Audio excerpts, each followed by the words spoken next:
What do you do when your own children start ignoring you or worse, stop respecting you altogether? You raised them with love, gave them your best years, made sacrifices without ever keeping count. And now the phone barely rings, visits grow fewer, and when they do come around, it feels like you're just a background figure in their busy lives. You can't help but wonder, did I do something wrong, or do I simply not matter anymore? But here's something important to remember. You haven't lost your value. Your worth doesn't depend on how often they call or show up. What truly matters now is how you respond. Anger won't heal the distance. Sadness won't bring back the connection. But there are wiser, more grounded ways to reclaim your dignity, your peace, and maybe even your relationship with grace, not conflict. In this video, I'll share 8 powerful insights drawn from real stories of parents who've walked this same path. These aren't lectures or empty advice, they're quiet shifts in how you live, think, and carry yourself that over time can make all the difference. If your heart has been heavy lately, I invite you to listen closely. This may be the perspective you didn't know you needed. Insight 1. Stay financially independent. It's one of the greatest forms of quiet strength. As we grow older, it's natural to hope that our children will be there for us, not just emotionally, but maybe even financially. And in some families, they are. But when that support turns into dependence, the dynamic changes, and not always for the better. You may start to feel like a burden, or they may begin to treat you as someone who needs to be managed, not respected. That's why maintaining your financial independence as much as possible isn't just about money, it's about dignity. Take the story of John and Margaret, a retired couple in their early 70s living in North Carolina. When John left his job as a machinist and Margaret retired from teaching, they made a decision: downsize their home, stick to a simple budget, and manage their retirement savings carefully. It wasn't always easy, but they never had to ask their children for help, not once, and over time, something interesting happened. Their grown kids, who once saw them as getting old, began coming to them for advice on saving, budgeting, and even planning for the future. Respect doesn't always come from words, it often comes from example. By taking care of themselves, John and Margaret sent a quiet but powerful message. We may be aging, but we are still capable, still responsible, and still in charge of our lives. That kind of strength earns respect in ways no lecture or demand ever could. So even if you're on a fixed income, do what you can to remain independent. It's not about pride, it's about preserving your place as an equal in your family, not someone to be pitied or overlooked. Because when your children see that you're still standing on your own 2 feet, they'll look at you with something deeper than obligation. They'll look at you with admiration. Insight 2. Don't react in anger, pause and reflect. When the people you love the most seem to pull away or speak to you with indifference, the pain cuts deep. It's easy to feel disrespected, even rejected. And in moments like that, the urge to lash out can be overwhelming. You might want to shout, "After everything I've done for you, this is how you treat me?" But reacting from a place of anger rarely gets the result you hope for. In fact, it often drives people further away. Let me share the story of Frank, a 75-year-old retired firefighter from Ohio. His son used to call every Sunday. Then it became every other week, then once a month. Eventually, the calls stopped altogether. One evening, after leaving yet another voicemail that went unanswered, Frank felt something boil up inside him. He was ready to pick up the phone and leave a message filled with anger and disappointment. But instead, he did something different. He put on his coat and went for a walk around the block. As he walked past familiar trees and front yards he had known for decades, he began to remember who he was, not just as a father, but as a person. A man who had saved lives, built a home, raised a family, and made it through countless hard days. And just like that, the fire inside cooled. He realized that his value wasn't tied to how often his son called, it was rooted in the life he had lived and the integrity he still carried. That quiet moment of reflection didn't magically fix everything, but it brought Frank peace. And when he eventually did speak with his son again, it wasn't from a place of blame, but from calm. And that calmness opened the door for a real conversation. Anger might feel powerful in the moment, but it rarely brings healing. Instead, pause, breathe, remind yourself of your worth. When you respond with clarity instead of fury, you keep your dignity intact, and often, that's the very thing that leads others to see your value again. Insight 3. Set healthy boundaries, because respect starts with how you treat yourself. It's natural to want to be there for your children, especially when they're struggling. You've done it their whole lives, showing up, giving, sacrificing without question. But when that help becomes expected, taken for granted, or even exploited, something sacred starts to erode. Your self-respect. Let's talk about Eleanor, a 69-year-old retired nurse living in Arizona. Her son, Brian, had fallen into the habit of leaning on her for everything: free babysitting, last-minute errands, financial help. He rarely said thank you, and only showed up when he needed something. Eleanor told herself it was just part of being a mom. She kept saying yes, even when she was exhausted, even when she had her own plans, even when it hurt. But one afternoon, after canceling her book club to watch his kids yet again, something inside her shifted. She realized this wasn't love, it was obligation, and it was wearing her down. So the next time Brian called, she said something simple but firm: "I love you, but I have other plans today." Brian didn't take it well at first. He was shocked, maybe even a little angry. But Eleanor stood her ground, not out of resentment, but out of self-respect. She started protecting her time. She rejoined her yoga class, caught up with old friends, and for the first time in years, she felt like herself again. Over time, Brian noticed the change. He saw his mother, not as someone who existed to serve, but as a full person, with her own needs, her own life, and her own strength.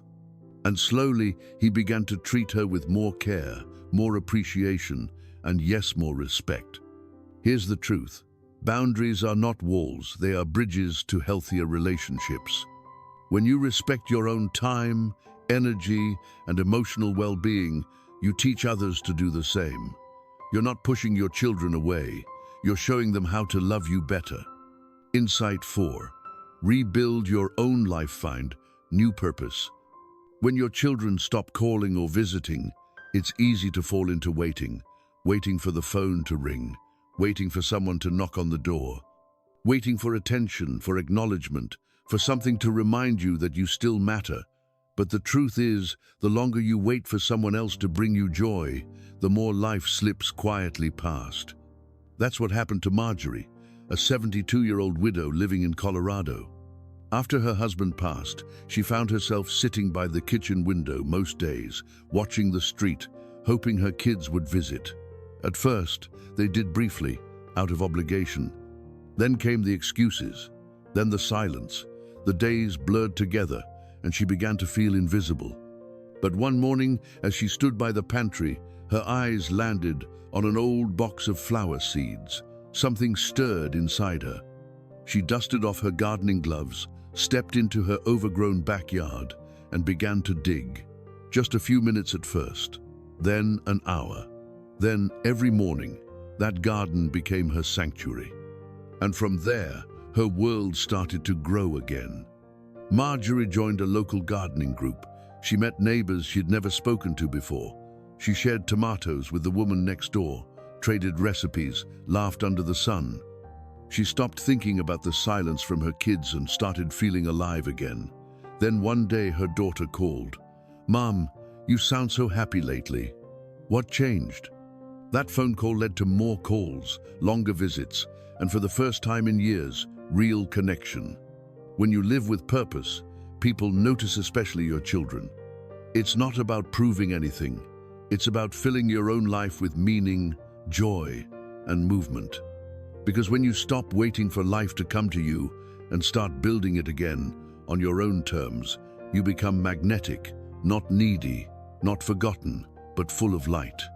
So pick up that hobby you abandoned. Join that group you've been curious about. Start something, anything, that makes you feel useful and alive. Your joy isn't just good for you, it's the very thing that might bring your children back to your side. Insight 5. Communicate your feelings. Wisely speak from the heart, not from frustration. When your children feel distant, when weeks or months go by without a call, it's only natural to feel hurt. And when that hurt builds, it often wants to come out as frustration. You may feel like saying, "Why don't you ever call me? Don't you care?" But those words, even when honest, often push people further away. Not because your feelings are wrong, but because the way we express them can close the door instead of opening it.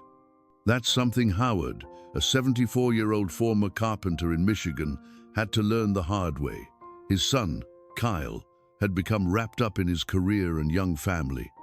The weekly calls turned into once a month, then every few months. Howard sat by the window many evenings, quietly wondering if he had done something wrong. He wanted to call and demand answers, but he didn't. Instead, he took out a pen and paper and wrote a letter. Not a guilt trip, not a complaint, just a note from one heart to another. He wrote, "Kyle, I've been thinking about you lately. I miss our chats. I know life gets busy, but I just want you to know I'm here. I love you, and I'm proud of you." A few days later, the phone rang. It was Kyle. His voice cracked as he apologized for being distant. He hadn't realized how much his absence had been felt. That one letter started a new rhythm: regular calls, weekend visits, and slowly, a relationship rebuilt. Words carry incredible power. They can shut people out or draw them back in. When you share your feelings with softness instead of blame, with sincerity instead of accusation, your children are more likely to hear you, not just with their ears, but with their hearts. So if you're feeling forgotten, don't let the pain speak louder than your love. Try a letter, a kind message, a gentle truth. Because what you really want isn't an apology, it's connection. And connection begins where understanding is invited. Insight 6. Lead by example, because the way you treat others teaches them how to treat you. It's easy to wish your children would show more respect, more kindness, more attention. But often, the most powerful way to inspire that change isn't by asking for it, it's by modeling it. Respect, like kindness, is contagious. And when you embody the behavior you hope to receive, others, especially your children, tend to follow your lead. Let me tell you about Samuel, a 77-year-old grandfather of 5 from Pennsylvania. In his younger years, he worked long hours at a factory and always made time for his family. But as he aged, he noticed a shift. His adult children visited less, and when they did come by, they were glued to their phones, distracted, and often in a hurry to leave. It hurt. He felt invisible in his own home. But Samuel didn't scold them. He didn't make sarcastic remarks or try to guilt them into staying longer. Instead, every time they visited, he welcomed them with a warm smile and said, "I'm so glad to see you." He asked about their lives, listened closely, and gave thoughtful advice when asked. Even when his birthday was forgotten one year, he simply sent a message, "Hope you're doing well. I miss you." Over time, something changed. Slowly, his children began to stay a little longer. The visits became more frequent. They even started bringing their own kids to spend time with Grandpa. Why? Because they began to feel something they hadn't expected: genuine admiration. Samuel's quiet dignity, his consistency, his patience left an imprint. He didn't demand respect, he became worthy of it, through grace. Here's the truth: children remember how you made them feel. If you lead with criticism, they'll remember the sting. But if you lead with steady kindness, even when it's hard, they'll remember the safety. And in time, they'll want to come closer, not because they have to, but because they want to. So treat them the way you wish to be treated. Speak with calm, act with grace. Show the kind of love that expects nothing in return. That's not weakness, it's strength. And it teaches more than words ever could. Insight 7. Build a new circle of companionship, because connection doesn't have to come only from your children. One of the most difficult parts of growing older isn't just physical change, it's emotional isolation. When your children drift away, when old friends move or loved ones pass, the quiet can feel overwhelming. You might find yourself waiting for your kids to fill that emotional void, hoping that one phone call, one visit will ease the loneliness. But the hard truth is, relying solely on them for connection can create frustration, disappointment, and resentment for both sides. That's why it's so important to widen your circle, to open your heart again, not just to your children, but to new friendships, new community, new warmth. Take Harold, an 80-year-old widower living in upstate New York. After his wife passed, he found himself more alone than ever. His son and daughter both lived out of state, busy with their own families. Weeks would go by without a call, and most days he didn't speak to a single soul.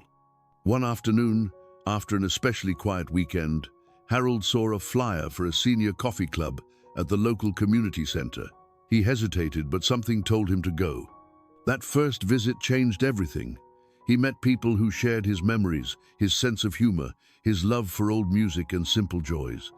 There were weekly meetups, a book club, even short day trips to nearby towns. Suddenly, Harold had a reason to get dressed in the morning. He laughed again. And while he still missed his children, he no longer waited on them to feel whole. The best part: once Harold stopped relying on his kids for all his emotional needs, the pressure disappeared and the relationship improved. His children began calling more often, not because they felt guilty, but because they sensed a lightness in him again. The truth is, connection is all around you if you're willing to reach for it. When you build a life filled with companionship, you become emotionally stronger, more resilient, and more joyful. You stop waiting and you start living. And that shift in you, that new energy, often draws your loved ones back without a word. So don't be afraid to join that group, call that neighbor, attend that event. Your next deep friendship might be waiting just around the corner.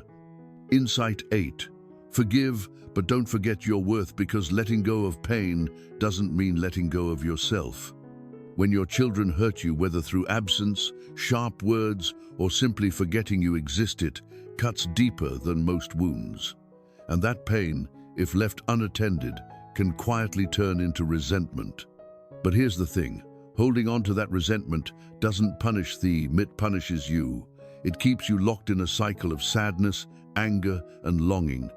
That's why forgiveness isn't about excusing their behavior. It's about releasing yourself from the heaviness that's been sitting on your chest. It's saying, I choose peace not because you earned it, but because I deserve it.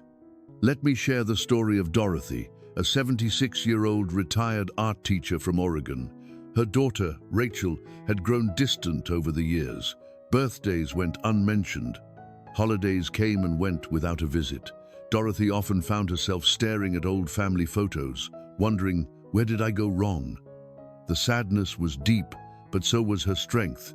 One evening, Dorothy sat at her kitchen table and wrote a letter not to send, just to express. She wrote, Rachel, I forgive you for the silence. I forgive you for the distance. But I will no longer sit in the dark, waiting for you to notice me. The next morning, she picked up her paintbrush for the first time in over a decade.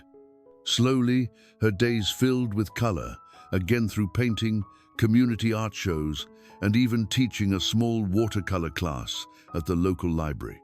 Months later, Rachel did visit. She walked into the living room, saw her mother's paintings on the wall, and said, with a tremble in her voice, Mom, why didn't you tell me you were painting again? Dorothy smiled gently and replied, I didn't need to. I was doing it for me. That moment didn't erase the past, but it changed the future. Forgiveness is not forgetting what happened. It's remembering who you are. You are not just a parent. You are not just someone waiting by the phone. You are a full, valuable, vibrant person who still has things to offer, things to love, and a life worth living. So if you've been carrying hurt, maybe today is the day you set it down, not for them, but for you. Forgive what you must, release what weighs you down, and move forward, not with bitterness, but with quiet strength. Because your worth, it was never theirs, To give or take, it's been yours all along. As we age, life changes, and sometimes so do our relationships with the people we love most. But distance doesn't have to mean disconnection, and being ignored doesn't mean you've lost your value. What we've shared today, these 8 insights, aren't quick fixes. They're quiet, steady reminders that you still have choices, you still have power, and most importantly, you still matter. Now, I'd love to hear from you. Which of these insights spoke to you the most? Have you tried any of them in your own life, or are you thinking about it now? Feel free to share your thoughts in the comments below. Your story might be the one that gives someone else the strength they need today. And if this message brought you comfort, clarity, or simply made you feel a little less alone, I invite you to subscribe to this channel. We talk about real things here, the things that matter, and I'd be honored to walk this journey of wisdom, dignity, and late-life freedom alongside you. Take care of yourself. Be gentle with your heart. And remember, your worth doesn't fade with time. It deepens.